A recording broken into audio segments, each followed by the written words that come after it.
G'day everyone.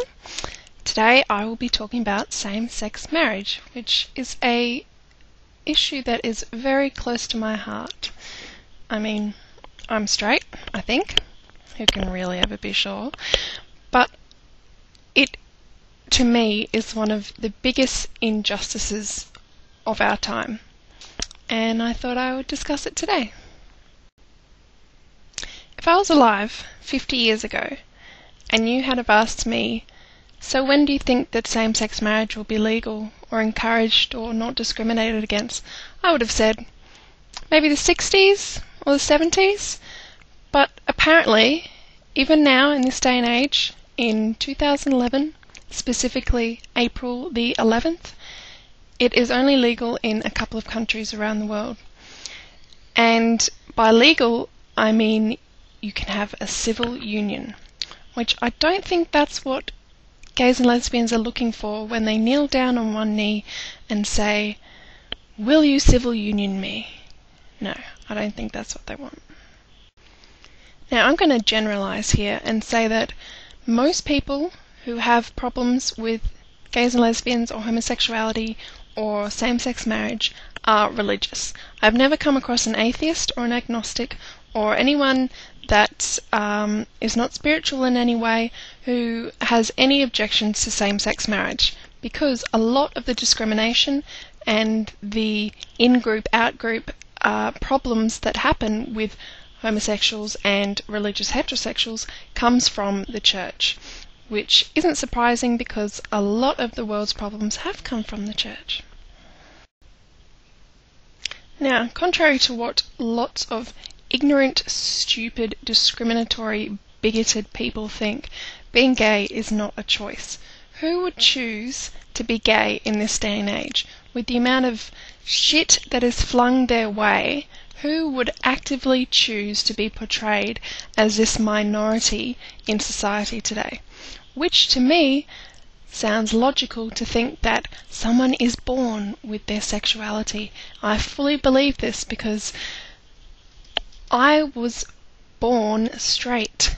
I didn't choose to be straight. I was born this way.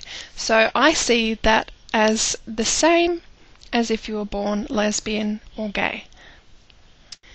By that logic, if you were born this way, then shouldn't Jesus / God / both of them, I don't really know how that whole thing works, shouldn't they love you for who you are, seeing as though you were born that way and you were made in God's image?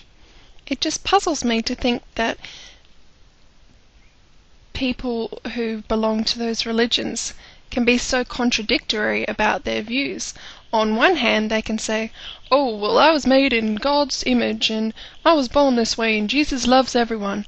And then on the other hand, they can say, "You're gay? But how? That's obviously something wrong with you because you can't be born that way and you are sinning against God." No, it doesn't work like that. You're just contradicting yourself, and it's deplorable. It's horrible. It has caused so many teen suicide and adult suicides. I think people forget that you can still commit suicide when you're an adult. It's just that we have a massive problem with gay and lesbian teenagers being bullied to such an extent that they think the only way out is to kill themselves. And that's why I fully support the It Gets Better project, which I'm pretty sure most of you already heard about. But back onto the subject of same-sex marriage. Whose business is it if my lesbian friend wants to marry her partner who she's been with for 3 years now? Whose business is that? Who are they hurting? Who is going to go, "Oh, they're married now. This has changed my life"? Who is going to say that? How will it affect your life if you are an ignorant, discriminatory idiot? Are you suddenly going to think differently about marriage? No, because you've already got your ignorant inbuilt beliefs about it that obviously aren't going to change. So regardless of whether someone who wants to marry someone of the same sex gets married or not, it's not going to change anything. In fact, I found a perfect graphical representation of what will happen when gays eventually are allowed to get married everywhere in the world.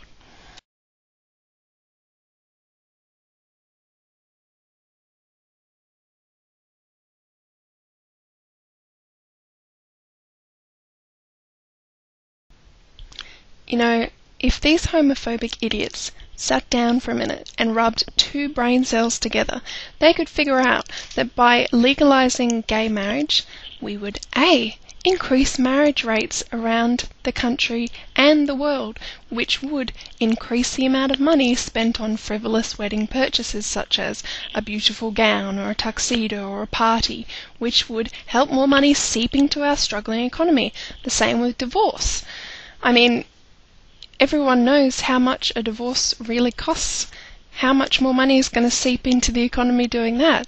If we can up these rates, then we can provide more schooling and all the different things that public funding is involved in.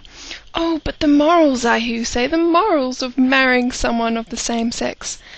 Who cares? It has nothing to do with you. They are not hurting anybody by declaring their love for someone that they have sometimes spent 20 years together with, longer than you and your wife have spent together, or you and your husband. Just because they are of the same sex, it doesn't make their love any less special or important than yours. It breaks my heart, it really does. Everyone deserves to be happy if they are not hurting anyone or themselves. And by legalising gay marriage, it will be hurting no one and increasing the happiness of thousands, if not millions of people all around the world. And this is what a wonderful idea for a website that I came across the other day called the Potential Wedding Album, which I'll put in the link section.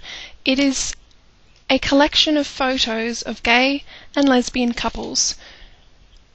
By humanising this issue, by putting a face to these people who want the same rights as everyone else, by looking at beautiful pictures of people deeply, deeply in love, I challenge anyone to say that these people aren't as worthy or aren't as in love as you and your husband or you and your wife.